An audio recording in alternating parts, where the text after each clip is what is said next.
Mukoordinate din sila na ko isip barangay kapel. So, unsa man gid ang gusto ninyong, unsa ba atong buhaton?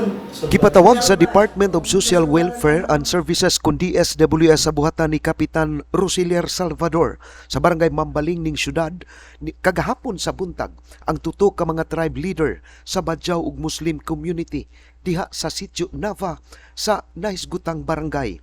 Kini human niabot sa atensyon sa DSWS nga nagkadaghan ang mga Badjaw apil na ang Muslim nga nagpakilimos sa kadalanan dinhi sa syudad.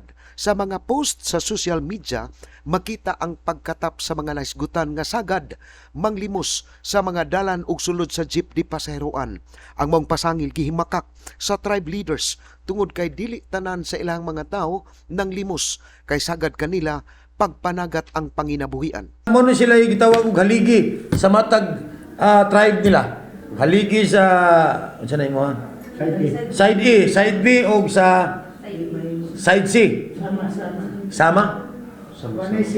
1C, side A, side B. Sama. Mga haligi ni sila mo kini sila tuhuan sa mga tao dito. Mao na sila yung mga chieftain diyan. Kana di ko mutuo nga di na mutuo nila ang ilang mga sakop. Way sakop nga di mutuo og kuan hari-hari.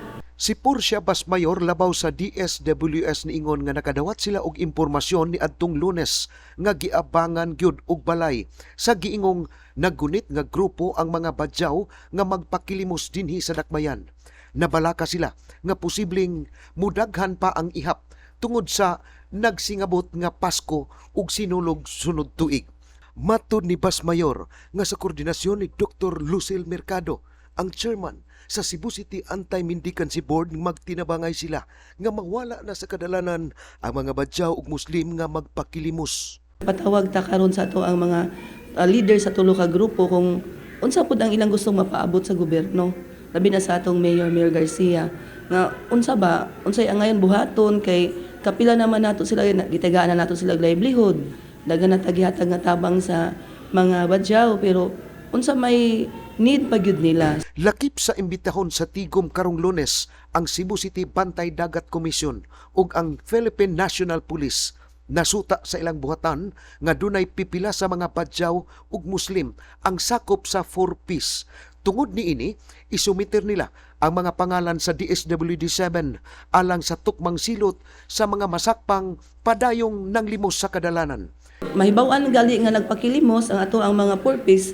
So sa ako alang nga plan is ako gid sila tiga ang sanction nga wag tangon ang ilahang financial assistance. So niingon sila sir nga mosamot ko no ang ilahang kalisod kung wag tangon nga gitigaan na sila og panginabuhian tapos gitigaan na sila financial assistance para education tanan gilibre na tapos nga no ma'am gihapon nga naa gihapon sa daan.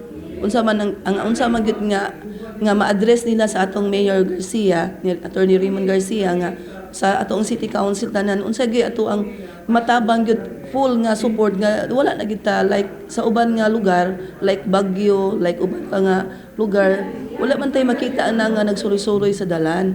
Ning ana diri ra gyud sa Cebu City. Nauyuna na karong adlaw nga Lunes, subling magtagbo ang naisgutang mga grupo aron hisgutan ang solusyon niining maong problema. Kini ang balita. Ray Pasaporte, Cebu City News.